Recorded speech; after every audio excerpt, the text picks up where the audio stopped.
All right, episode 114. We have John Hedge Hall on today's episode, the founder and executive director of Access Parkour in Scotland. He's also now the deputy CEO of Parkour Earth and a Dungeons and Dragons and Call of Cthulhu aficionado, as you'll probably know if you know him. And we got into mostly on this episode, we had a really interesting discussion about parkour just in general, broadly, what it is, like what makes it unique and what it offers as a practice and why. So John's a brilliant mind and been in the community and knows a lot. And so his views on that were really interesting to me, and hope you guys find them insightful as well. And then mostly, you know, he came on the show because he's, like I said, deputy CEO of Parkour Earth now, and wanted to share with you guys the mission, what they're working on, how Parkour Earth is doing things differently, what they're up to these days. And if you don't know about Parkour Earth, we'll get into that a little bit as well. And just a brilliant guy, great conversation. Hopefully you guys check out everything in the description. There's a call to action for sure for Parkour Earth and what you guys can do and get involved. And without further ado, John Hedge Hall. So you go first. Tell me how you've been. I mean, I'm doing really good. But I want to hear from you first because you want to hear from me. People. Well, last time we hung out was Art of Retreat 20. I want to say 19. It was the first time we went to Washington. And then I came and I visited you. Yep. And you treated me like an honored guest, and you treated me far better than you should have, and drove me around and looked after me, took me to a gym. We recorded, I looked it up the other day, height drop 38, I think it was. You know better than me. I was meaning to look it up, and I just didn't get around to it. So you're better than I did. I looked it up. You did your research. And we spent, as usual, you're the and we much spent more... half of it talking about Dungeons and Dragons. And we're going to get to that again, because you took me through my Dungeons and Dragons. I do want to touch base. But yeah, the academic that you are, I'm not surprised you did better research than I did for this, my own episode of the podcast. I asked on Instagram earlier what people thought we should talk about and whether or not we'd stay serious and work hard, and the response was unilaterally, you will just start talking about Dungeons and Dragons. Well, let's prove them wrong at least for 30 minutes, or maybe right. not. I don't know. So yeah, what have you been up to in the meantime? That was 2019, you're saying? Yeah. A lot's changed for me, so I'll definitely love to hear what's going on with you, obviously. Yeah. So I was attending an event called Art of Retreat, which was a leadership conference for people in parkour. And it went really well. It was a wonderful thing. And I proposed to the organizing team that we set up the European Art of Retreat. So I then took that away. And in the spring of 2019, we organized Art of Retreat Europe, which was the first time we tried anything. It was going to go really fantastically. And it did. We had a lot of fun. Some amazing projects came out of it. And then we tried to organize Art of Retreat 2020, and as you can imagine, COVID hit. So that kind of all happened, and it was a bit of a horrendous couple of years in many, many ways. But let's skip past that. And about a year ago, I got tapped up to join an organization named Parkour Earth, which was positioning itself to become the international governing body. It had membership of a large number of the more organized countries as national members of the organization, and it was looking to hire a deputy CEO to expand its executive team so that we could start doing better representation. And I took the job. It's still voluntary. So I still have my coaching business on the side. So I'm now the executive director of Access Parkour, which basically means I flounce around pretending I'm important while other people do all the hard work. And I, spend my time trying to build up and talk to people about Parkour Earth and figure out how Parkour Earth can represent people, and also coaching and doing as much parkour as I can and thinking about parkour, as you can imagine. Yeah, that's amazing. All of that. I wanted so Access is doing well. It sounds like you're killing it there. flouncing around, pointing, Yeah, pointing, no, that's pointing, so. pointing and shouting, telling people what to do. Yeah, that I do that a lot. Yeah. So that sounds like it's going good. You also mentioned as we led up to the podcast in the chats. I don't know when you want to get into this, but you're doing your own online Yeah. coaching platform. So I do want to get to that, But but yeah. Well, you'll probably have some interest in that because you've played around with stuff like that quite a bit, haven't you, in the past? ooh, I played around. I mean, I was part Um, of the team that played around for sure. yeah. Um, how can I put this? So one of the things that I don't want to do is get into coaching parkour online. There's a couple of reasons for that. For those who don't know, I'm an introductory parkour teacher. My trade is in teaching accessible parkour coaching, access parkour. I consider myself to be someone who spends a lot of time figuring out how to introduce parkour to different populations. Specifically, I'm interested in how to get people moving and fit and healthy to help them lead healthier and happier lives. I'm not someone for whom performance is a huge factor in the way I think about and deliver coaching. And because of that, I'm thinking about how to reach more people to deliver parkour. And one of the things that bugs me about that is while it's quite easy to create full-time parkour coaches in big, busy metropolitan centers, normally, you have a gym and just 3 or 4 coaches working in a gym in a big city. A large portion of the world doesn't really have a sustainable way of introducing parkour, and we hold on to parkour very tightly because we don't want it to be taught badly. So what I'm interested in is delivering something that's parkour light. So we're not delivering parkour. Instead, we're thinking, all right, let's teach someone how to introduce parkour in the same way that your PE teacher at school probably delivers football and baseball and basketball and 70 sports. Let's give them what that looks like for parkour. And how I actually ended up developing a lot of that was through play-based teaching. So the first course I developed this. I was developing it, I think, the last time we talked because it was in my head. And I called it Risk and Play Through Parkour, and it's a course for teachers. And the course's aim is to help a PE teacher or a primary school teacher, an elementary teacher, introduce play-based parkour games. So play games like hopscotch and follow the leader and add-on and floor is lava, but using some parkour principles. And the reason I think that's a really great thing is it introduces a large number of people to the concept of parkour, and the teachers can do 6 weeks on it in school, but they don't really sell themselves as parkour teachers.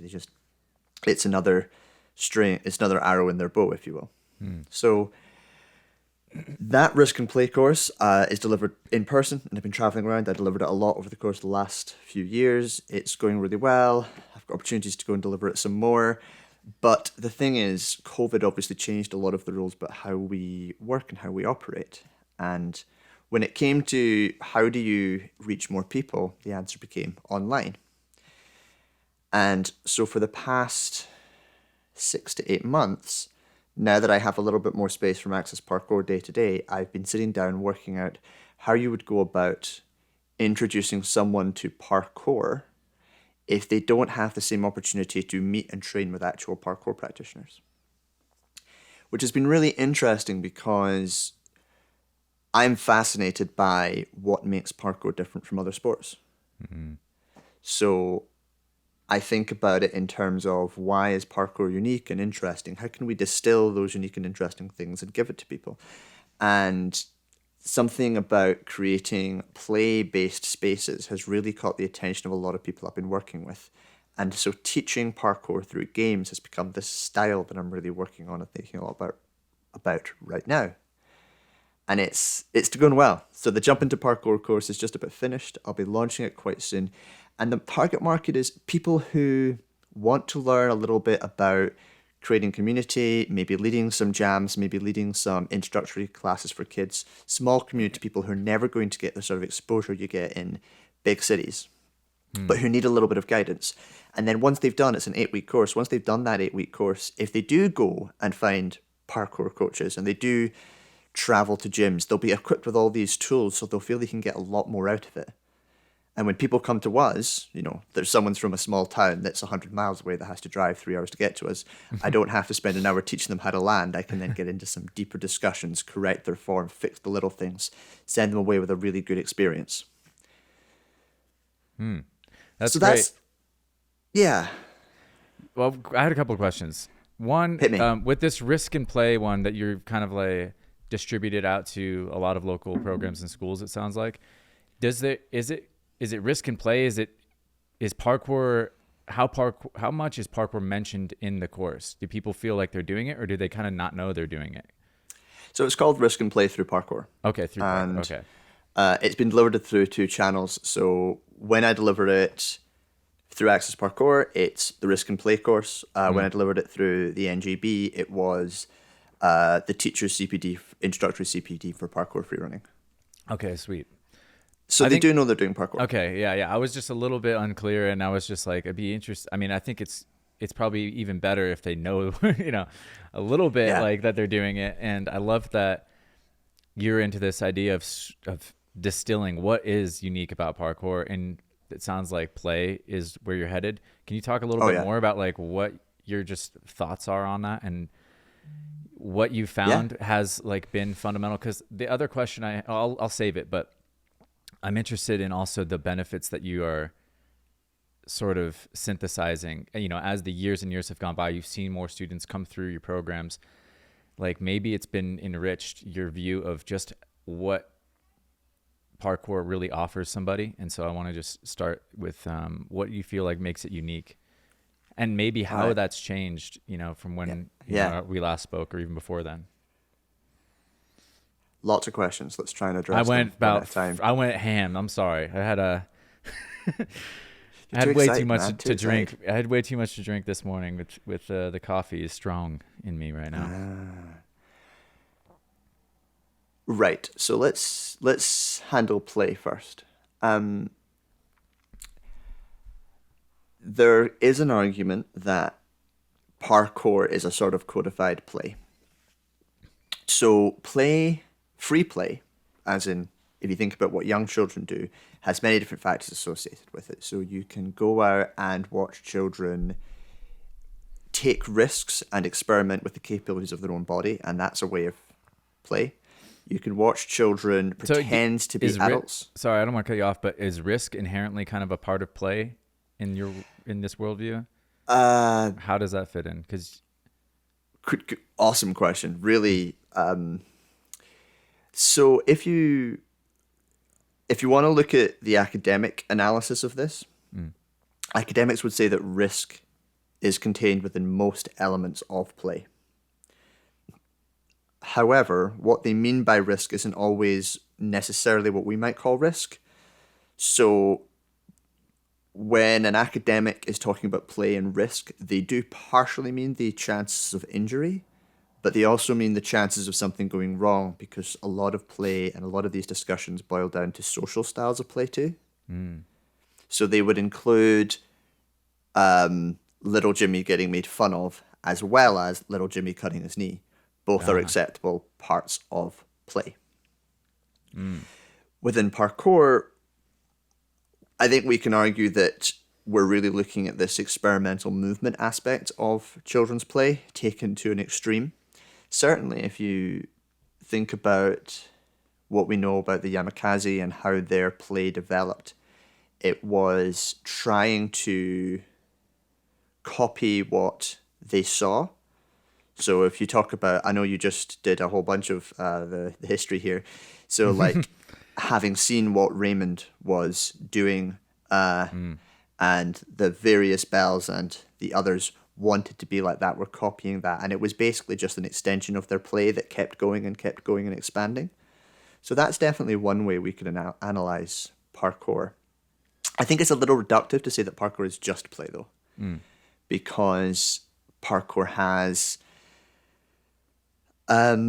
philosophies and values behind it. It's an activity that we do with a purpose in mind, which is to solve problems and achieve things. And then also depending on where you are in the world. This is one of the most amazing things, by the way, about getting involved in Parkour Earth, which is you have to lose all of your assumptions about what your parkour practice is, because you're constantly getting someone else's values associated with it. So wherever we go, parkour is very value-led, although what that means is different everywhere.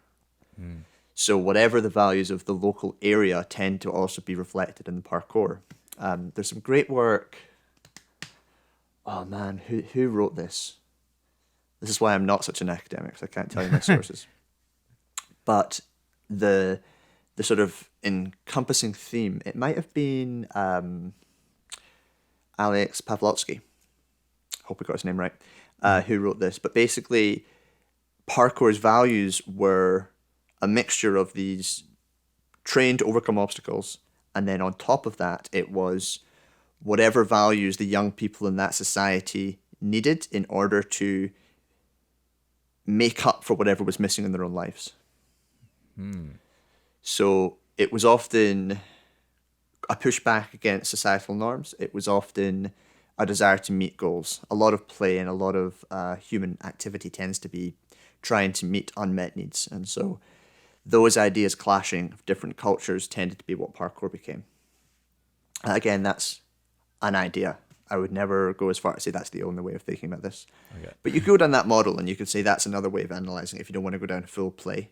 But then, of course, depending on where someone is in their journey, it could look like that. So if we think about beginners, they're learning a new sport and it looks like a sport to them. They learn all these different movements and they put them together and then they create these patterns and then they try and solve the problems associated with the movements they've learned. That's very sporty. But then if you talk about to long-term practitioners, they'll talk to you a lot more about how they applied that to things and how the mindset changed and how the scale of the obstacles they're trying to solve changed and how they applied it to something and then went off in this other direction. So, yeah, it's a complicated box to try and put it in place. Yeah, so I'm trying to now answer that second question you had. Yeah.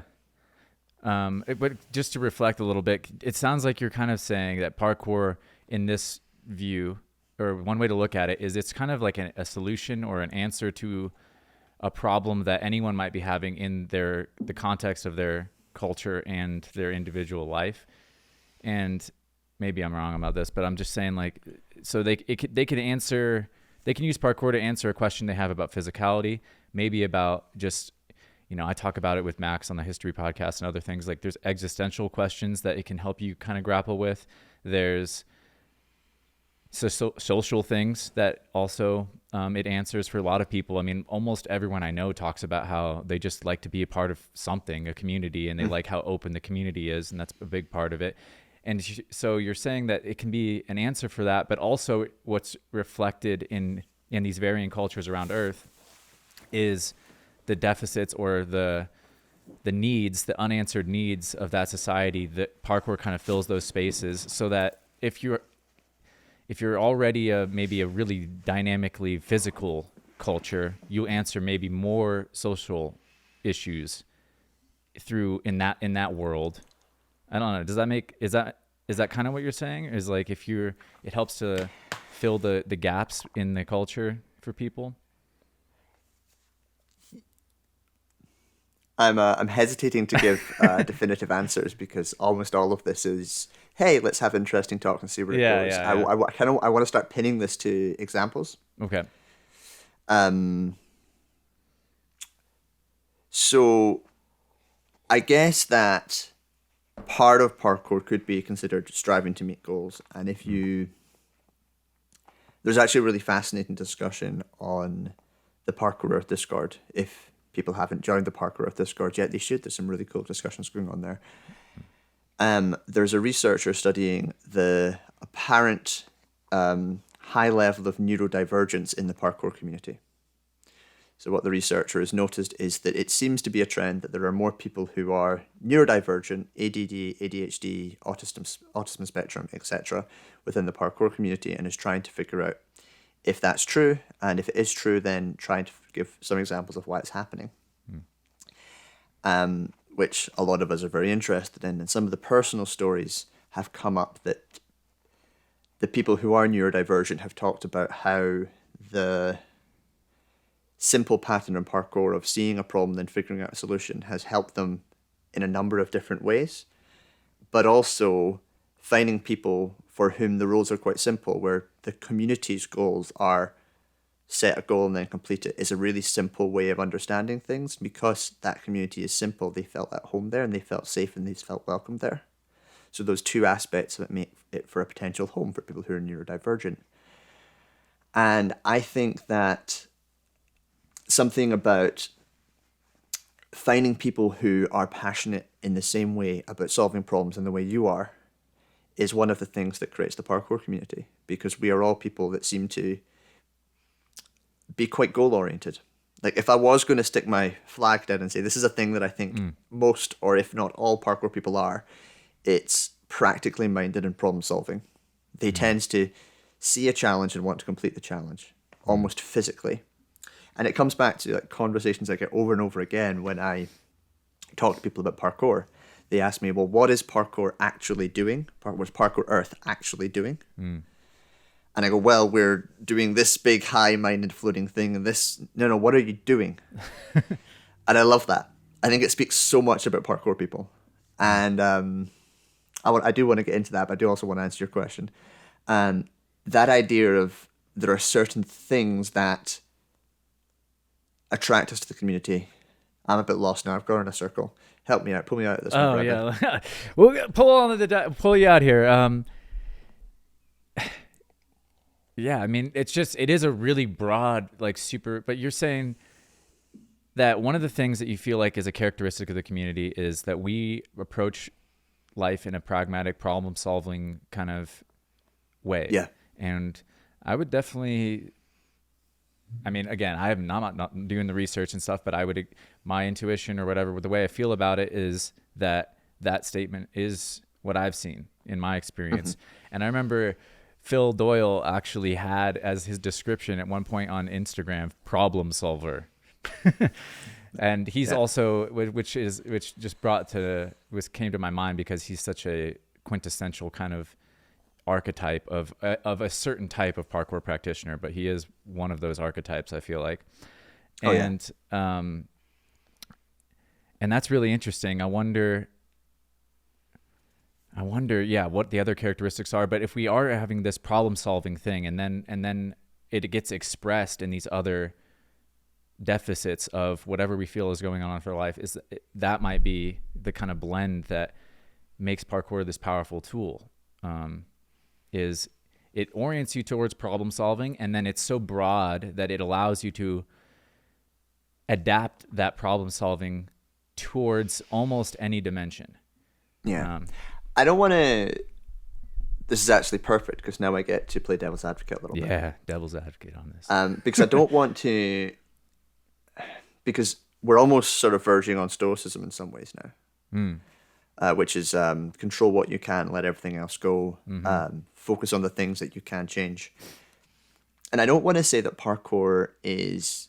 Like, I don't want to create a hierarchy and say, well, first you solve the physical things, then you solve the social things, then you self-actualize and create this. I don't think parkour is quite like that. I think it's still quite grounded. It's still, you go out on the streets and you jump on things. But some people can take it in other ways. And again, like I was saying, I don't think it's necessarily so much that that lets you solve bigger problems. I think the more ephemeral the problem, the harder it is to sort of bang on and say, okay, I can solve this. I think it's more, it gives you a mindset saying, oh, you could. And it also just gives you a solid foundation. So the community aspect of we're all together, like you have people around you who think you can do things, who think you can achieve things. That helps. You have a practice that keeps you physically healthy. That helps.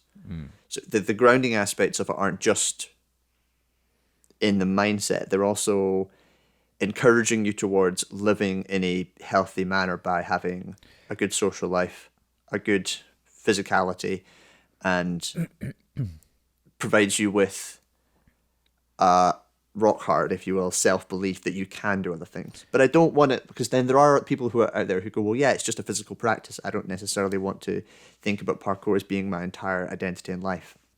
And I think they are, to a certain extent, right. I think we can talk. as much as we like, but at the end of the day, we are still people. Yeah, we have many different facets. I do like what you're saying. I think that that's something that I've felt as well, is that the ultra physical nature of it. I like how you're saying it's grounding. I like that. It's very, people talk about flow state and stuff, and one of the things that you need in flow state that I've heard from different viewpoints, and I can't cite anything. I don't even remember who said it, but basically what they were getting at was you need that feedback, and you need real time feedback can be really important when you're developing that relationship. And that is something that parkour absolutely offers across the gamut, or any physical sport really, but parkour uniquely, there's just no apparatus. There's very little between you and what you're engaging with. And I think that is partly, that characteristic that can ground you so well and give you some really good evidence to build that self-belief, or to experience firsthand that feedback. And so, I like how you're saying maybe it's not so big, right? Let's not confuse it with it maybe has elements of these philosophy, and these ancient, ideas, but it's not necessarily, it may be more specific to this realm, but it is a very fundamentally, it could be a very good practice to build on, because it does ground you in so many good things. So I like where you're going with that. I think I got that. Yeah. And what were you going to say?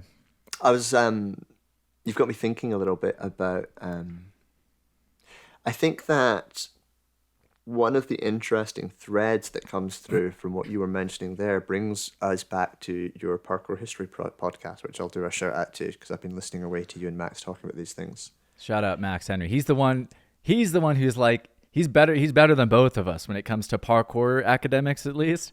Oh yeah. He's got the freaking site. He's got every citation in his head. I could not speak for 4, 5, 6 hours on parkour history without notes. I don't know. God bless Max Henry for his knowledge on this. So one of the things that you're making me think of is that there is a thread of suffering that goes through early parkour. So if you go back to the founders' stories, you go back to Raymond Bell's story, it's not a pleasant one. The story of where parkour comes from is poverty, suffering, and striving to never let anyone else control you. And I, for one, am a relatively big fan of trying to let some of that go, because I want people to be healthier and happier. And I, for one, am someone who didn't have the best teenage years, who wasn't particularly happy growing up. And parkour was a fairly transformative experience for me in a very, very positive way. So I'm a big fan of others not having to tread quite so much of a difficult path as me. So I'm a big fan of letting some of that suffering go. Whereas I think there are probably other people out there who would go, well, part of parkour is suffering for your art and working really, really hard in order to become something better than others. And they've probably watched an awful lot of Dragon Ball Z. And that's, I'm partially joking and teasing, but also partially true. Like, some of the influence. There's going to be a Dragon Ball Z episode in parkour history, because it's maybe not just Dragon Ball Z, but trust that it will have a big chunk, because it did have a huge influence on so many practitioners and many of the, original founders, or I don't know how. I need to do some Dragon Ball Z watching. I never really watched it, but I bet I would love it. Yeah, Seb's a big fan. Yeah, exactly. Yeah, yeah. But the point being that we can, as another really important part of this is, we can talk about what it was, where it comes from, what all our roots are, but also we should be moving forward, not backwards. So we should be talking about these things with an aspirational intent in mind. What could parkour be? What could it do? How could it benefit people? How could we change the world for the better with what has been given to us so far? Love that. And what do you think on that question? And I know it's a huge one, but maybe you can even just talk about what you've seen, because that Yeah. was another Well, one of my many 17 questions I'd asked initially was how do you see, what does it offer there? what does it offer? How does it make the world better? I kind of got two answers here. So the first one speaks to non-competitive physical spaces, something that we talked about last time the two of us were chatting, which is that parkour looks a lot like play, and one thing that is missing from a lot of Western societies in particular right now is playtime for young people that is not supervised in any way, unsupervised play. So in order for young people to develop, one argument is you need to give them lots of information so that they can adapt properly to the society they're in. And the only way they get that is through being told information about society. So we go to school and we learn things, and that's super important. But another big aspect of how we play, which is a lot more natural in some ways, is we play. So play is often thought about as synthesis. You take ideas you've seen and you assimilate them into your own understanding of the way the world works. You're copying people and activities that you've seen. So there's this great thing is if you have an annoying technique, like you run your hands through your hair, or you slap your feet before you do a jump, or if you do a weird shoulder wiggle, your students will do that before they jump because they're copying you. So one thing we see within the younger generations is that they learn things from us. And these play-based environments, I think, are a lot healthier for people in terms of their own physical, emotional, social well-being than only being taught in very controlled environments their own life. Because then when the training wheels come off, it's very confusing, scary, anxiety-inducing. I definitely feel like I wasn't prepared particularly well for the real world because in my teenage years, everything that happened was very, very organized and my free time disappeared. And so when I got free time again, it took me years to understand that I can just go do stuff. As silly as that might sound. And I think it's worse these days. Second part of that is I want to know what parkour could be, and I want to try and figure out what parkour could be. So I went and joined the international governing body and tried to find problems that were big and that I could solve using parkour. So I'm trying to live through that and solve it by going out there and finding things and going, hey, this is a problem I can solve, and then throwing resources at it. Amazing. What are you finding out there? Yeah, let's get into Parkour Earth, and maybe even before we jump into what Parkour Earth is doing and like the problems they're solving and addressing and the kinds of projects you guys are working on, can we get up to speed on just kind of the short version of, we had these original countries that founded it, or the original organizing nations, and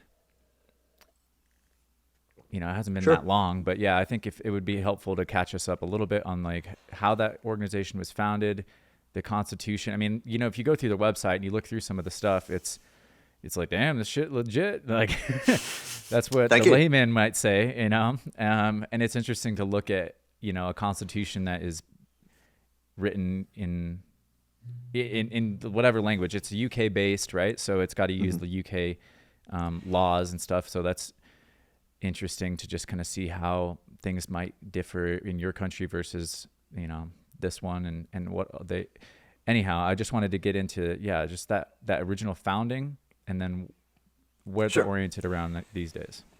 So most viewers of this podcast will probably be aware that the International Gymnastics Federation has attempted to claim that it owns parkour.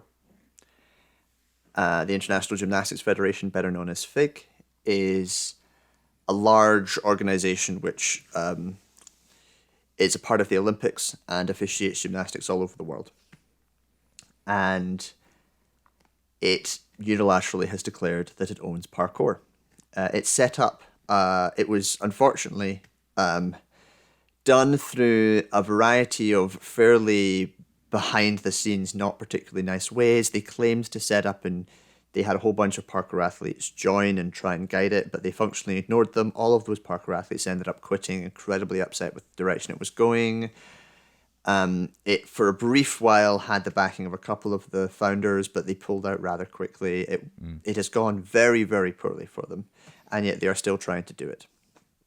And one of the reasons they were able to even take these steps is that parkour doesn't have an international governing body, because why would we need one? Like, there's no reason for parkour to be governed on that scale, so we never did. There were a couple of national governing bodies at the time, and those who were fairly well advanced at the time gathered together and created an international body called Parkour Earth. Parkour Earth is designed to be an international governing body, which has members that are national governing bodies.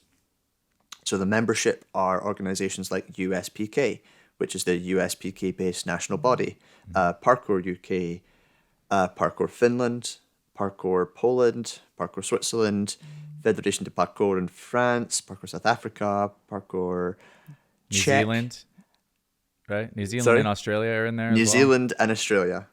Yeah. There may be more. Yeah. They're all on the website. It'll be in the description. And basically, originally when it was founded, the idea was that all the countries around the world would go and create national bodies, and then they would join Parkour Earth, and that would keep them all safe from fake. However, as things have passed a little bit in time, it became clearer and clearer that parkour wasn't something that was ever going to form in those structures, because it doesn't. Parkour practitioners in general simply aren't interested in that level of formalism. And so work's been done in order to create other pathways to properly represent parkour, because Parkour Earth is entirely operated. Sorry, no, there's one person involved in Parkour Earth that isn't a parkour practitioner, and he is our chairperson while we find someone who is a parkour person to take the role if we can, or potentially someone who's interested in parkour. But everyone else, so all of the directors and all of the executive, are parkour people, which is really nice because they want to actually represent parkour.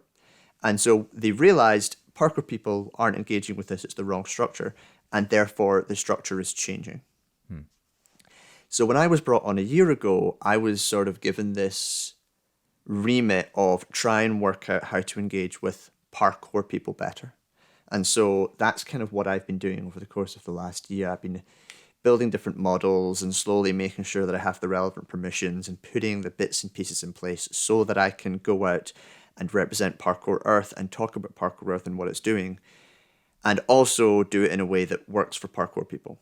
So there's a bunch of changes we've made. One is that we've generated this new Discord server where people can come on and chatter to us, find out what we're doing.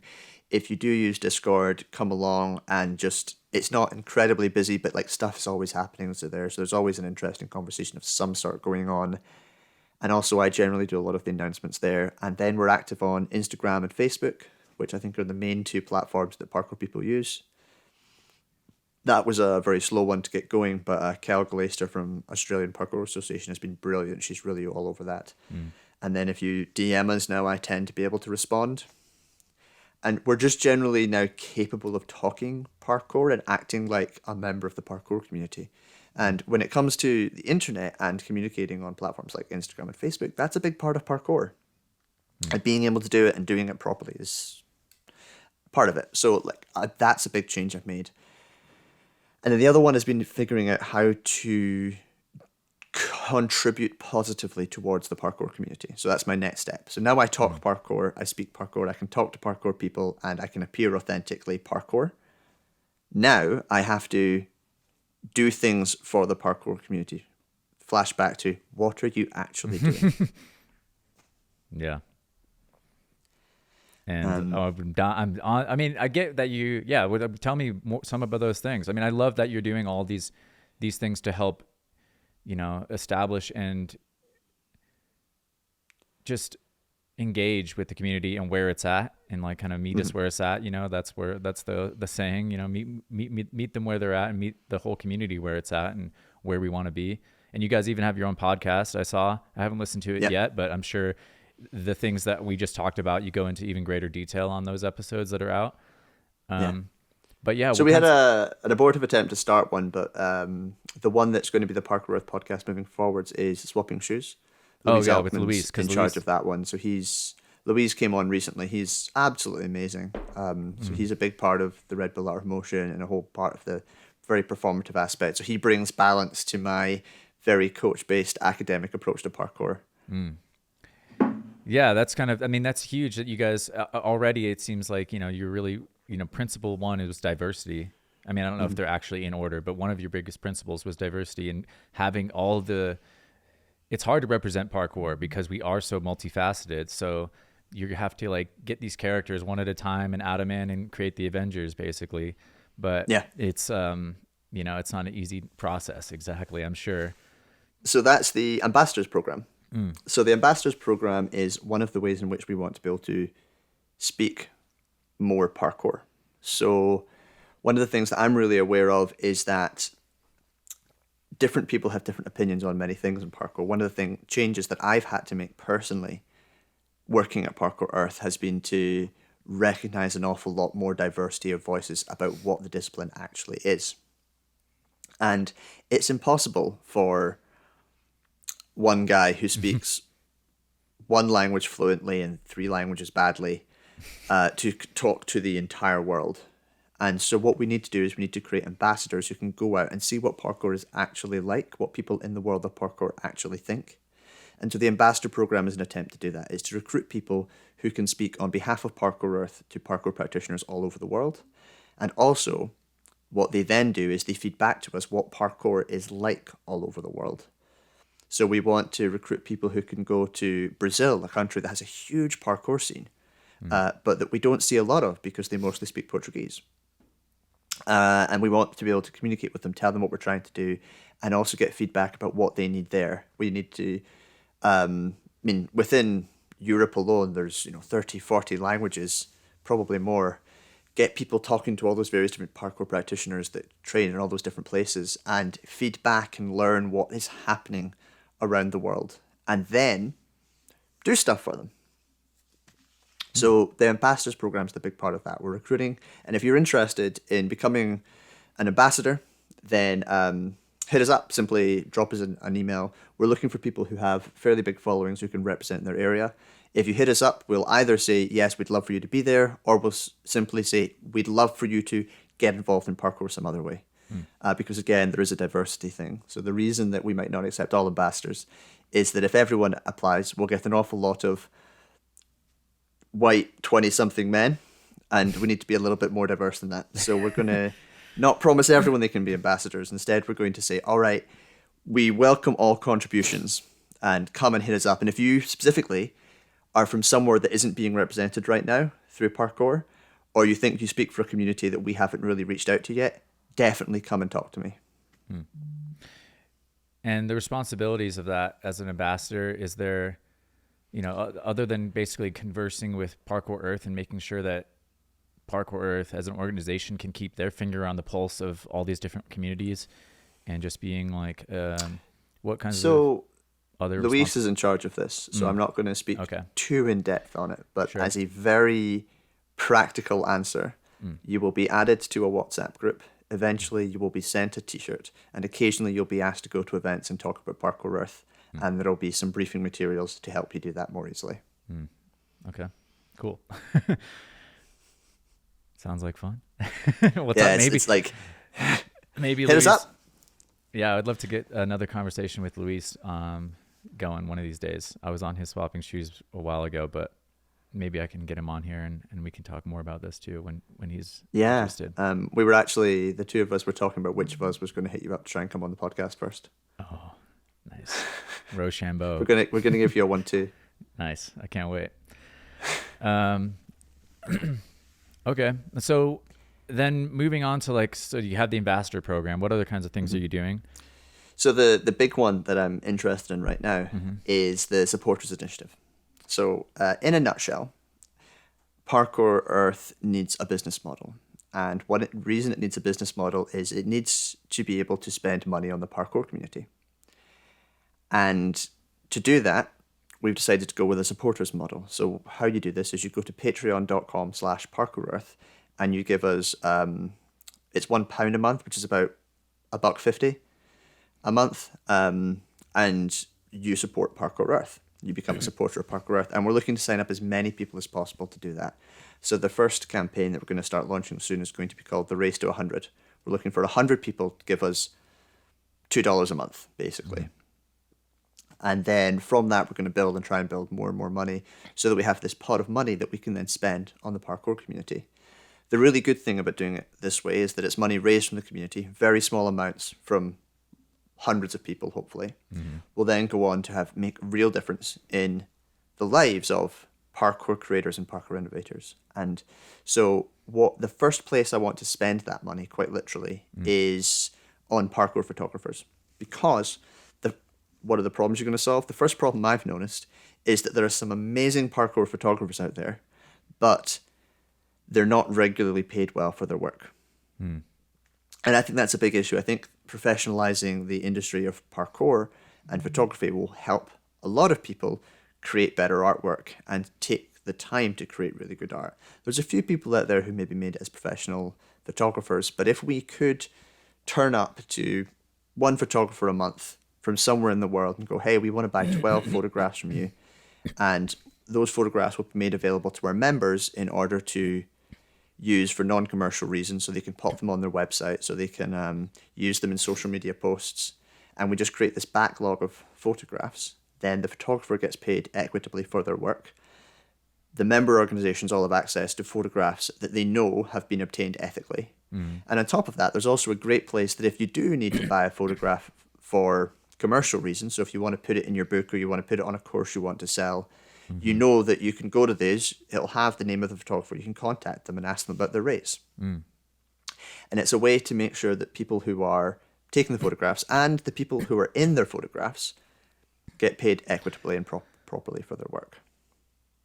That's awesome.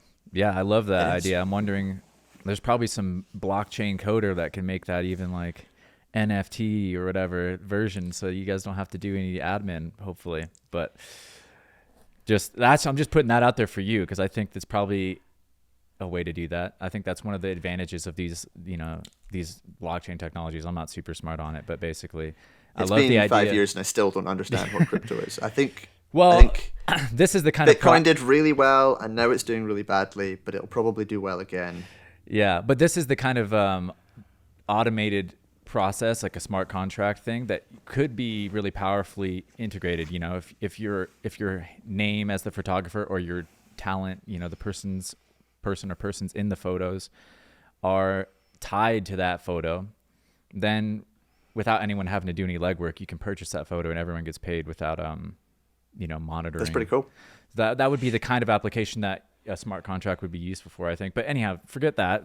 That's a total tangent. If you know someone who's interested in creating that sort of back end for us and knows how to do those things, come talk to me.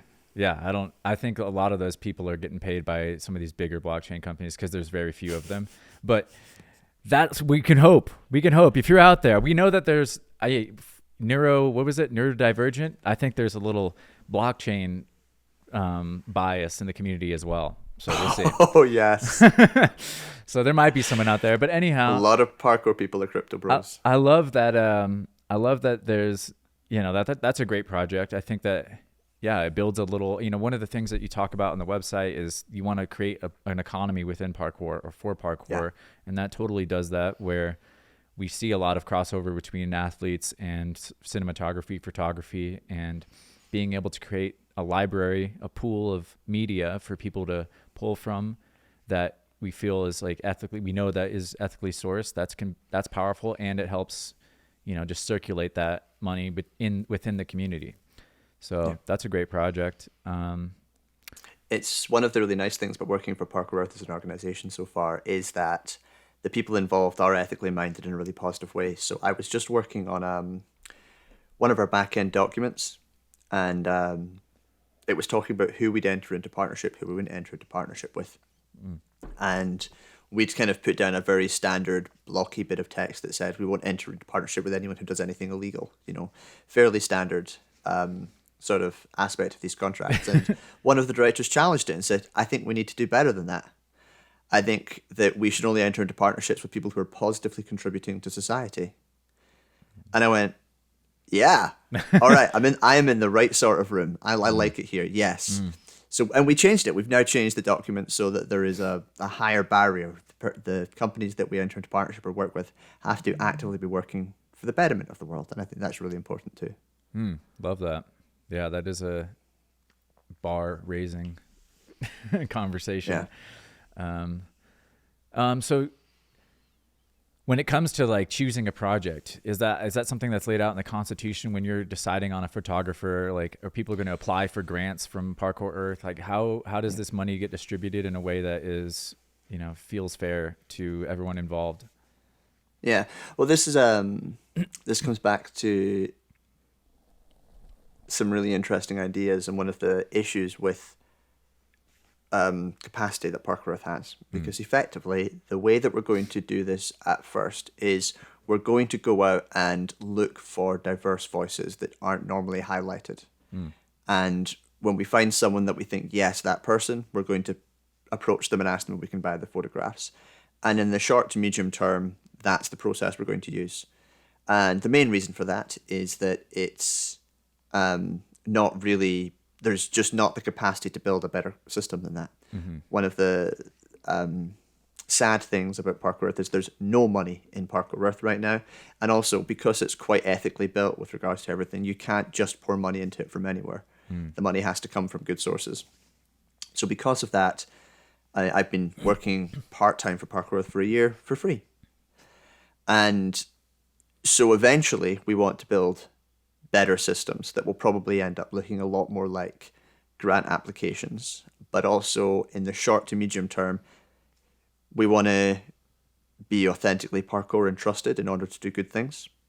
And so in the short term, we're going to reward organizations that work with us at the start and help us. And also when we find diverse voices that are interesting, we're going to try and highlight them as well, because we want to really reach as many different people as possible. And so that's going to be a search, a literal search. Like, one of the first big things we want to do as an organization is better understand what parkour looks like all over the world, because we don't know, because no one has ever done a systematic analysis of what parkour looks like everywhere.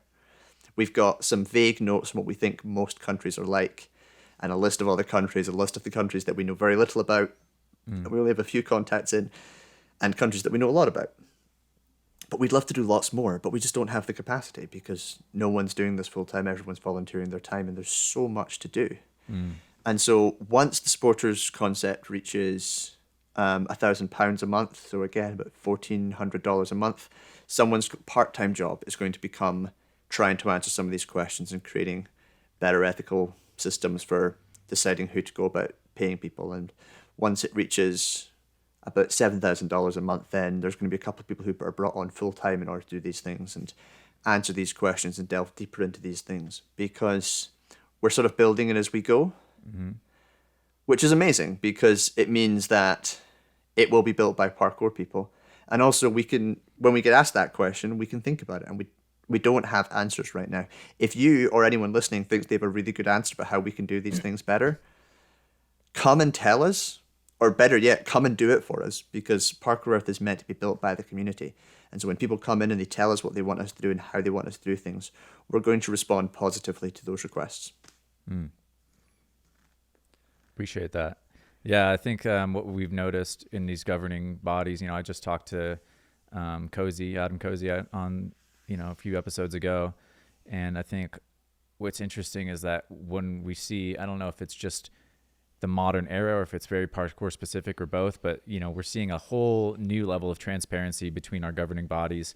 That's like number one in terms of like what really big. We realize that we can't fuck around, as I like to say, if we're going to actually build trust and be a sustainable or regenerative organization that people actually want to get on board with. Like, we're not going to try to fool anybody. And I think that is at least, I love that parkour can do some of this work. It seems like we're one of the communities that's young enough that doesn't have too much, history, baggage exactly, to maybe weigh us down from really changing how these things are done. And I think it's tough because, like you said, that also means we have almost no resource and very, very little structure in place to build from in some ways. But that means we can build it freely and build it as we see it and as we want to see it built. Yeah. But like, do you see, when we talk about FIG and stuff, do you see us like really changing? Is that part of the conversation? Is like, we're going to try to change governance worldwide in a little bit of a way? If you talk to Damien Puddle, CEO, yes, that's how he talks, which is pretty amazing. He is very interested in transparency. And I kind of want to I want to step slightly sideways on this because I think maybe there's another aspect of parkour people that we can distill here. Because I don't know about you, but I'm definitely at a point where I notice that I think because we have a history of inauthentic actors coming into the community, sometimes doing good at the start, but then often trying to leverage that good for their own gain in the long term. So people like Easy of Urban Free Flow, Adam Dunlap of Take Flight, controversial, but WIFPIF and IPF have been a very similar story. A lot of these organizations have sort of come in, they've maybe done some good, but then they've gone on to really try and leverage the community for themselves. They've done it in incredibly opaque ways that parkour people are really paying attention to what people actually do, not what they say. And we see it a lot locally here in the UK with our national governing body too, is there's lots of times when they say one thing and then go and do a very, very different thing. And it's when non-parkour people are interacting with us and they're behaving like other sports do all over the place and like other organizations do all over the place. They give you all the platitudes you want and then turn to the next person and give them a set of platitudes that mean they're going to do something totally different, and they never actually do that thing. It's so ingrained into our society. We're so used to that happening in our politics, in our business, in every aspect, that we just don't accept it in our sport. And so I think Parkour Earth has no option but to behave this way because it is authentically parkour. We actually want to walk the walk. We want to authentically represent parkour. And when you talk to Damien about this, when he talks to a lot of other CEOs and people who are involved in the building of national bodies, international bodies, a lot of them have given him the same advice, which is you have all of the authentic cards. Like Parkour Earth is actually community driven. It's not pretending to be community driven in order to get one over someone. It's the real deal. So take your time, do it right. Don't cut corners. Don't sell out to the first big paycheck you come across, because you don't need to, because it might take a decade, it might take two, but it's going in the right direction, and that's the important bit. So yeah, I mean, I'm a big fan of walking the walk. I want to tell you honestly what we're trying to do, and I want to then go and do those things. Yeah. Yeah, love that. I love that. And I wonder how that plays into the demographic, the psycho demographic of the parkour practitioner. Is like, are we more aware and keen? I think there is a degree to which it's an age thing as well. I think because the parkour community is also quite young and it's gone through a period of social change, often for the worse, often with people in power regarding truth as secondary. Yeah, very true. It's definitely a community that is driven to make sure that we hold people to their words. Well, and that is the foundational appeal. I don't want to keep bringing it back to Bitcoin and blockchain and stuff, but that is the ultimate sort of value that's offered with those things, is the trustlessness of it. Yeah. Trust is built in there. I get it. There's two things. So there's an idea of, we've talked about this before, this is agency theory. This is a thing we talked about in the last episode that we talked together. Oh, yeah. There's this idea, which is that in a business sense, you should never trust people. You just have to hold them and check in with their account. Make sure they do right. Because in an ideal world, everyone is screwing everyone else over. Because that's how economic models work. They're not true. I mean, we are Yeah. community driven as human beings. We don't, well, in healthy societies, we don't betray our neighbors. Yeah. And if we want to create a healthy international governing body, there shouldn't needs to be something like Bitcoin forcing us to be honest. We should just be honest. That being said, that's not to say that things like Bitcoin that cut out the middleman aren't potentially, the blockchain ideas aren't potentially valuable.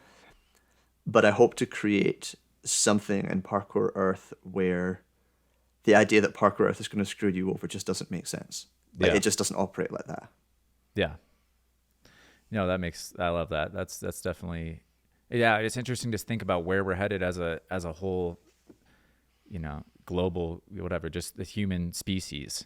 And if we're ready to let go of some of this stuff, because like you said, the economic model right now is everybody take as much as they can and give as little as you can. And that's how you win the game. And it's just like, well, we've exhausted that and we're destroying the planet in the process and, doing all kinds of things. What were you going to say?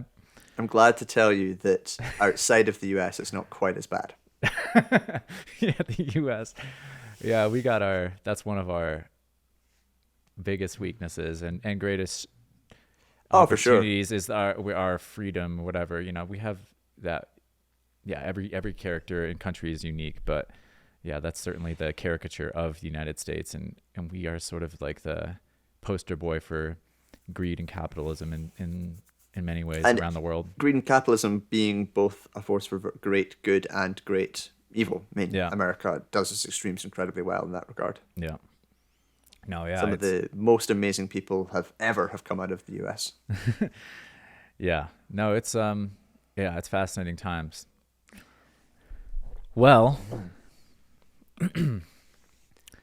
is there anything else that you want to talk about with Parkour Earth that they're doing before we move into Dungeons and Dragons? I suppose the first thing I want to do is go in full-on sales mode and just say, if you're interested in supporting us, go to patreon.com/ParkourEarth and sign up to give us $1 a month. In fact, I want you to, while listening to this, I want you to open your phones and go to the website, patreon.com/ParkourEarth, and sign up. Because you'll be joining a community of people who are trying to change the world for the better, and for most people it's not going to be enough money to really inconvenience you. If you can support us with more money, that's great, but really at this stage we're just trying to get more and more people giving us a tiny little bit of money just so we can prove the concept is valid. Come, give us some money and join the supporters initiative, join Parkour Earth, it's like a challenge. Come and actually try and create something genuine. This is how you do it.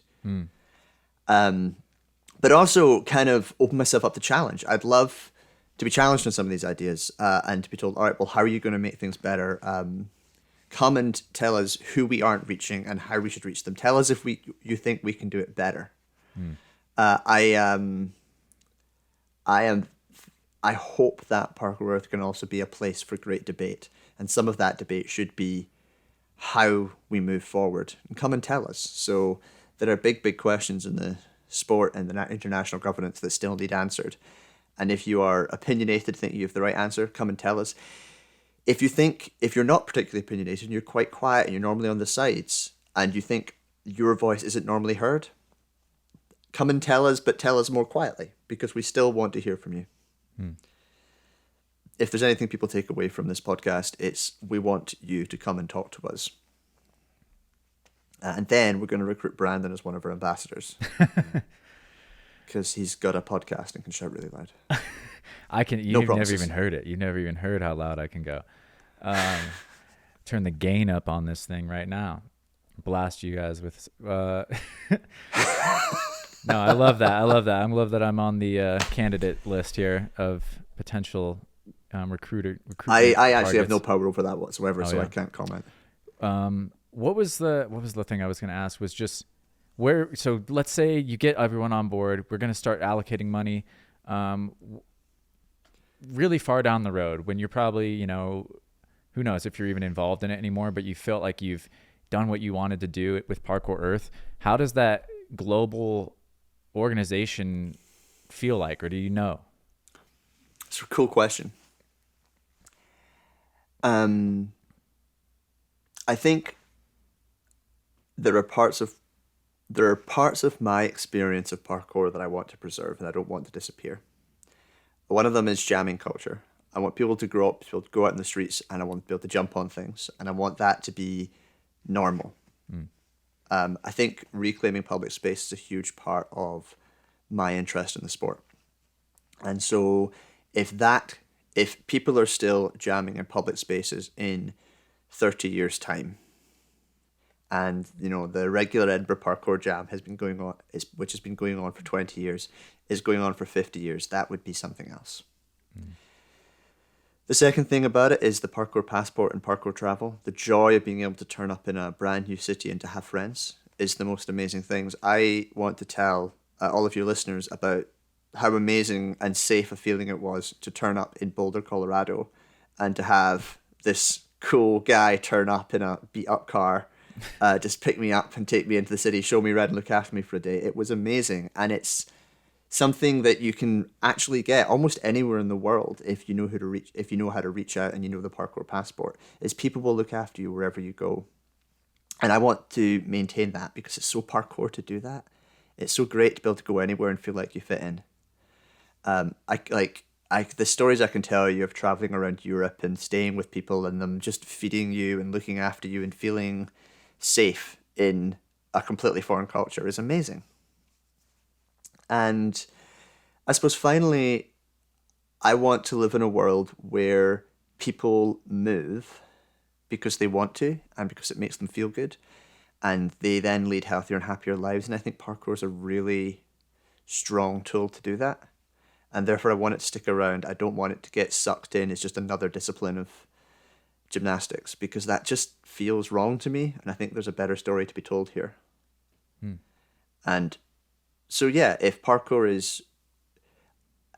The end game is FIG mostly abandons parkour because it just couldn't get people to get involved. Mostly that involves sucking the air out of it. It involves convincing the professionals who want to go and compete to do it in grassroots organizational work. They abandon their coaching programs because they just can't do it as well as us because they try and create something really, really different. And we can continue doing what we do. And then more aspirational than that, I want people to be able to travel, do parkour, jump around and be free as long as they can. I like that vision. It's a beautiful vision. All right, I'm going to throw one hardball like devil's advocate for you because I just thought of it as so, the big what FIG and what IOC, what these, ancient kind of organizations have that we don't have or that you don't have as Parkour Earth is that funding, that huge, already they have mountains of cash, it feels like, at least in comparison, that they can throw at athletes, and to them they can make a very tempting offer to athletes to compete. And there's a real argument there that, well, this is, regardless of their intention, if they're trying to leverage the community against us and they don't, even if with the worst intentions, the money is there, they're giving it to them. And what do you say to that when an athlete is coming up against that choice? It's like, hey, Parkour Earth's not going to offer me this much money, and these guys are, and this is, what it comes down to in my life is, all right, well, this is an opportunity that exists in front of me, or it wouldn't otherwise. Yeah.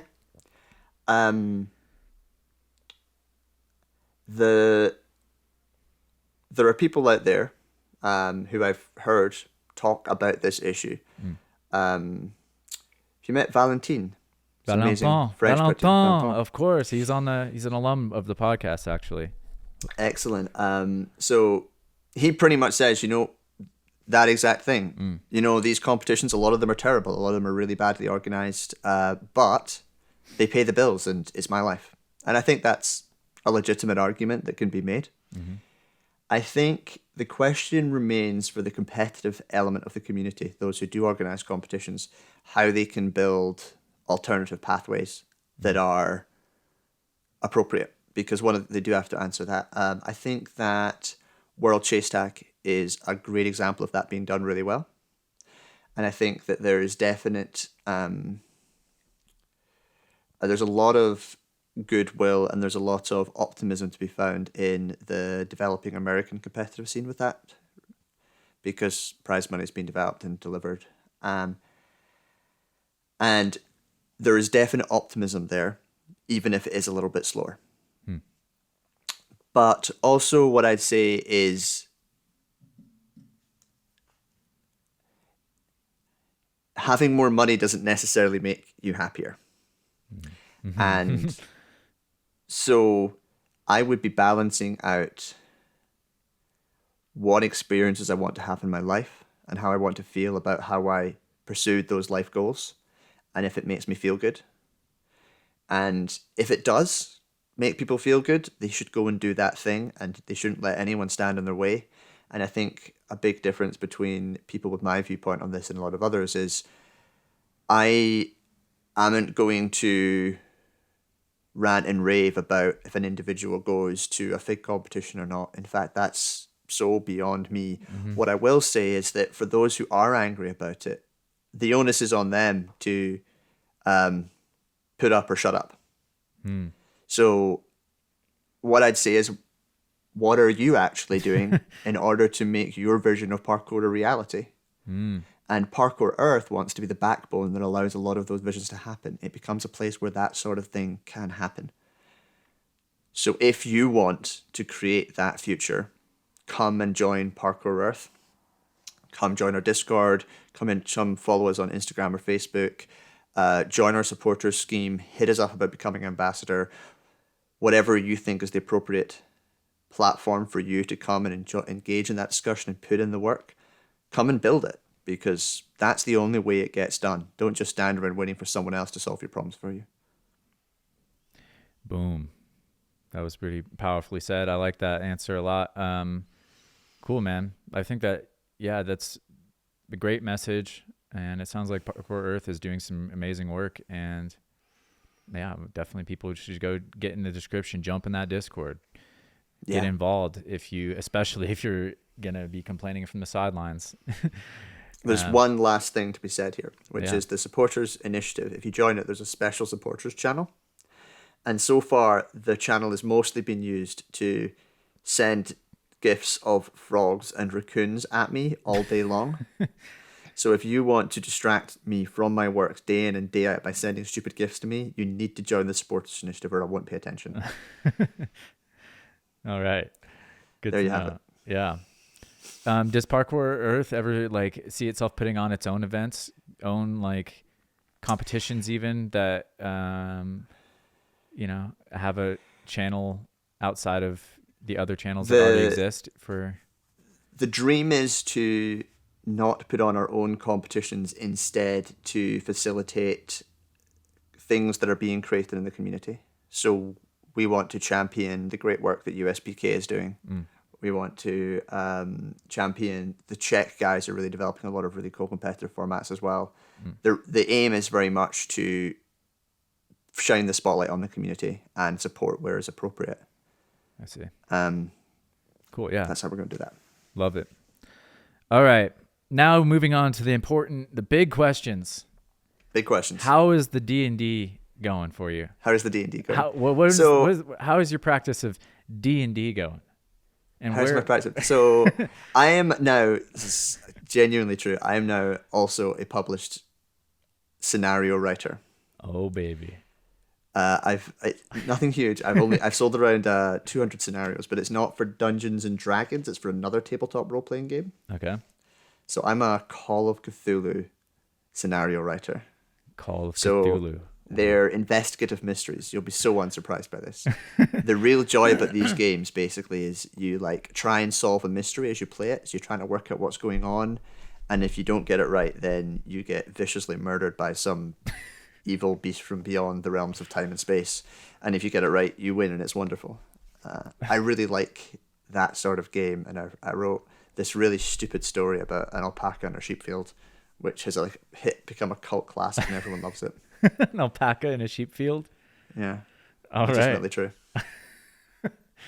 Congratulations on your newfound success. The Call of Cthulhu. Yeah, one career wasn't enough, so I thought I'd have 3. Yeah, of course. Yeah. Wow, man. I don't even know. You're gonna have to get me. I genuinely. I've only played one game of D&D with you, and so if and when the time comes, I want to play my first and probably only game of Call of Cthulhu with you. I need you to gather 2 or 3 friends. Hit me up, and we will literally make that happen. All right. We could do it. We could do it over Zoom, I guess, if we had to. Yeah, we can. This feels like we're gonna lose a little something if we play over Zoom, but it's better to play once than to never at all, I'd say. The only solution is I have to come back to America. Like, you still in Boulder? No, I moved to Denver. Shortly after you were here, actually, and yeah, not too far. I mean, I have an excuse to get to Colorado because my uncle's just outside Boulder, so Denver's not that far. Well, I really appreciate you coming on, sharing your time with us today. And I really appreciate the ability to share the message and to talk to people about all of these dreams I keep having. Yeah, no, man, I think it's really great. I love that, we got to reconnect, and I just love that you're doing the work, and I don't know like how they found you, and there's so many people that could do it, but it's so cool to see just who is taking over these positions, and I hope that everything with Parkour Earth just keeps building momentum, and you guys all can get that supporters initiative at capacity and everything else that you're looking for, because I love what you guys are doing. So this is the moment when the people who didn't take out the phones the last time now take out the phones and go to patreon.com/parkourearth, because the podcast's over anyway. Yeah, we'll put it right in that description. We'll put it front and center for you guys as well, so you can just from the podcast scroll up and join. And I'll contribute my €1 or £1 a month at least, a pledge for the project. Right here publicly. Thank you. With you guys. This podcast has been worth it. Thank you. Yeah, I'm worth about $1 for or whatever. $150. Don't forget that conversion. Yeah. Cheers, man. Yeah, thanks again for Thank the you time. so much. Yeah, and much love to all the listeners out there. Woo! All right, episode 114 in the bank. Big thanks to John for coming on. Thank you guys for listening. Go into that description, as we just mentioned, and follow the links to support Parkour Earth and what they're up to. And a little further down, you'll find ways to support High Drop, the program itself, and what I'm up to here. And much love, everyone, for listening. See you on 115.